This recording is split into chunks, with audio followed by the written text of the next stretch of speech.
Okay, we left off on Reishei.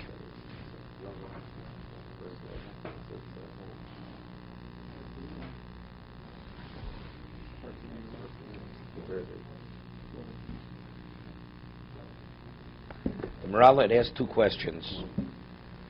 It says that a person who learns from a person, you have to deal with him with kavod.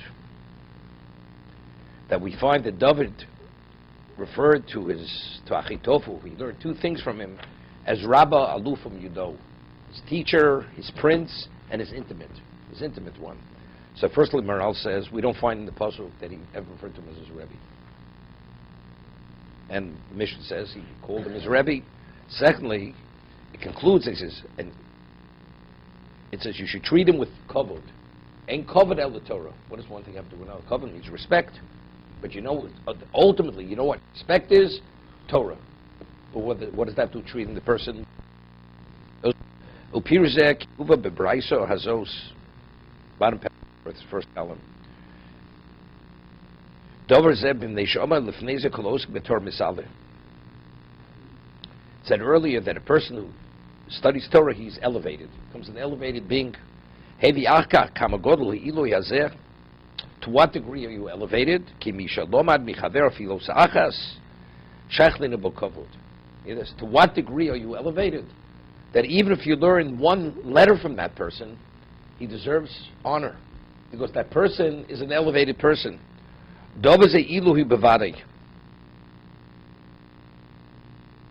Meaning, what did he provide for you?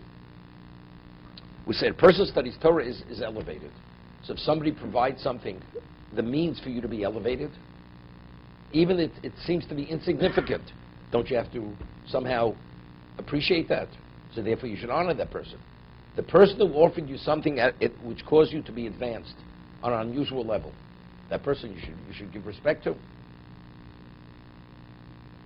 David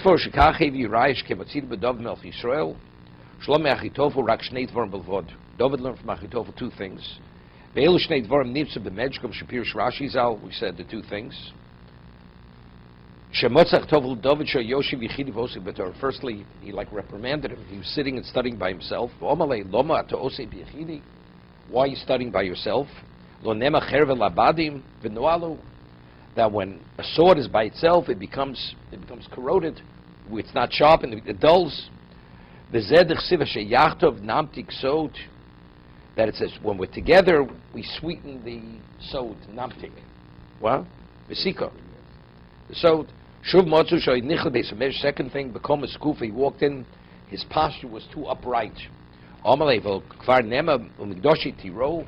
When you come into the Beis HaMedrash, you have to come with a degree of humility. Shtzarch adam lichnos sham b'mora. You have to have a reverence. Kedei shnei ema shchina olav. To have the capacity. It's interesting. David Mel says, right? God is always before his eyes. And Achitophel is reprimanding him. I mean, he's always being in the Beis HaMedrash, not being in the Beis HaMedrash. If Shvi says Hashem Negdi Tomid, he was always in that state of reverence, David. So what was even the basis? Unless you say Achitophel didn't understand who David was, evidently not. I mean, he was one of the plotters together with Avshalom to kill David. So what is he reprimanding? You know, your posture is not appropriate because you don't have a capacity to have sufficient reverence. David is the ultimate in person of reverence. Shvi Hashem Negdi Tomid.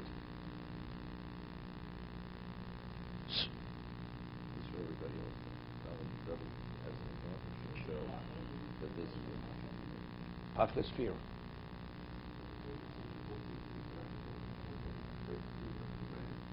They both reprimands.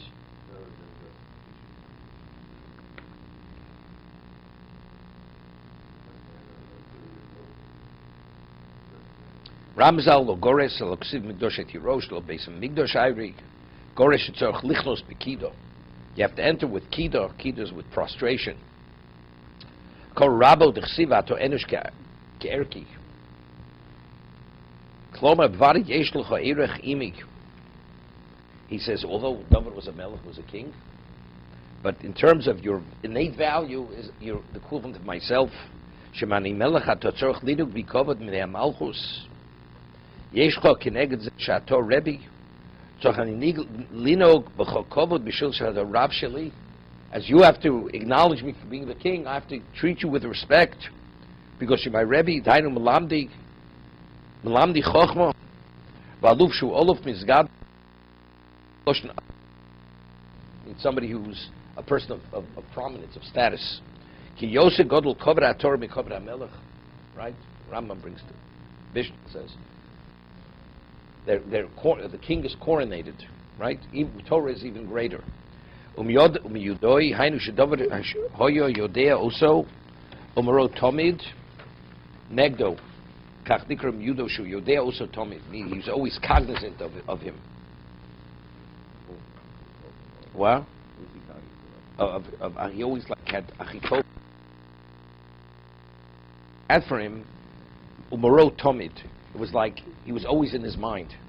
That's mudo. No. Achitov was in David's mind, because it's like somebody did a favor for you, which every moment you experience, and you're a beneficiary of that favor. Can't get that person out of your mind. Wherever you turn, you see, this is because of that person. That's how, in terms of what Achitofel offered him, that he was always in his mind for that reason. That he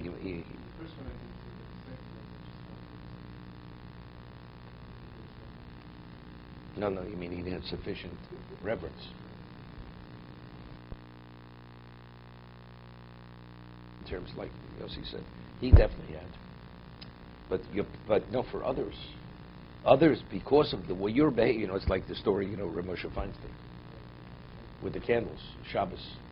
And his wife with the way the buildings are built there, one kitchen is opposite another kitchen, 2 apartments. So a woman would see Rav Moshe's wife light candles, and there'd be a car waiting downstairs, would take him to the yeshiva, Erev Shabbos. So one day she calls up Rav Moshe Feinstein, says, I can't understand, your wife lights candles and you get into the car and drive off.